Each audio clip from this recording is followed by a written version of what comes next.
All right, one final open segment before we wrap up the show tonight. No F2 and F3 for a little while, but we did get some news this week. Andretti Global, of course, trying to continue to fight to get on the F1 grid. They've opened up their facility in Silverstone, right down the road from a couple of existing F1 team bases as well. Wouldn't surprise me in the slightest at this point if they just show up on the grid unannounced in 2026 and just say, what are you going to do at this point? Kick us out to Formula One, because they are still taking this seriously. Michael says our work continues at pace, and they've continued to prove that because they've also announced plans that they would start a Formula 2 and Formula 3 team to go alongside their proposed F1 outfits. So, Brandon, what's your reaction to that news, and how does that affect your thoughts on just how seriously Andretti's taking this quest to continue to fight to get on the grid?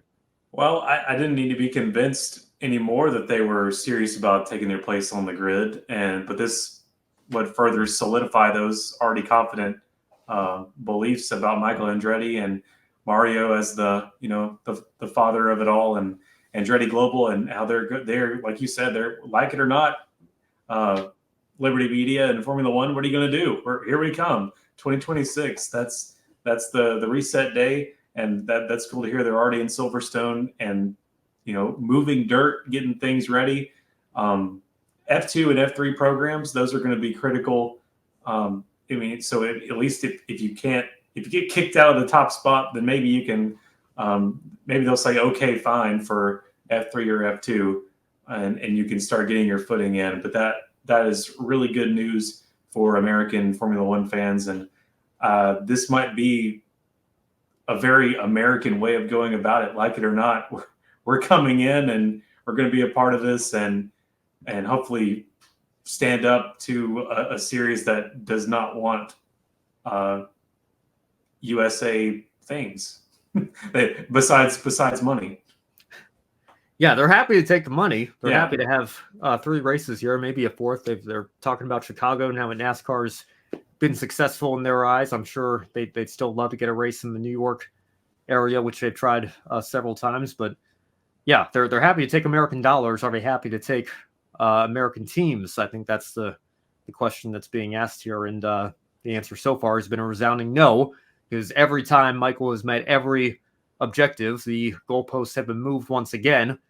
And most recent update we got at the end of January is that they've been flat out denied, despite getting approval from the FIA. So if nothing else, maybe you can get these F3 and F2 programs off the ground and running in those series. And, again, I mean, we'll continue to follow this situation here. I feel like they kind of left the door open, F1 did, for 2028 when they're supposed to come in with Cadillac.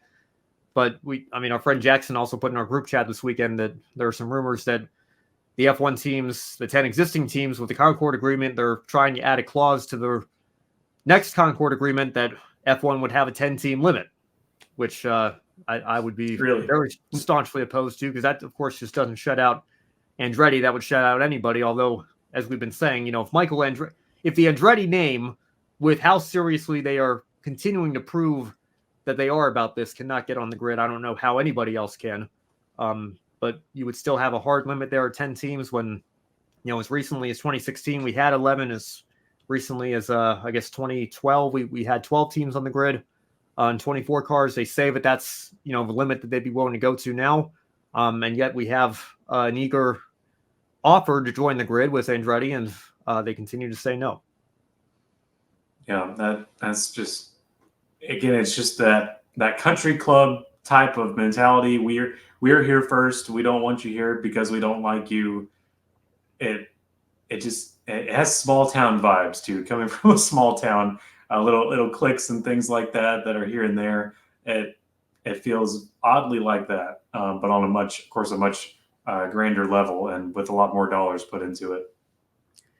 Yeah, well, again, I know Gene Haas has been on the record saying he doesn't necessarily see the point in staying long term if he can't find a way for his cars to be a little bit more competitive. So, I mean, if he's selling, I'm sure Michael would be eager to take up that existing operation and buy that program, and Alpine as well. Obviously it's been a dreadful start the year for them in Formula One, and that was the contingency plan before Cadillac came in, that Andretti would be using Renault power units. So maybe there would be an opportunity there for them to buy that entry and kind of become the Renault Works team for a couple of years before they bring Cadillac in. But again, 2028 is still a ways away here. It's going to be a crazy enough silly season, even before you factor in the possibility that Andretti's still continuing their work at pace to try to find a way onto the grid.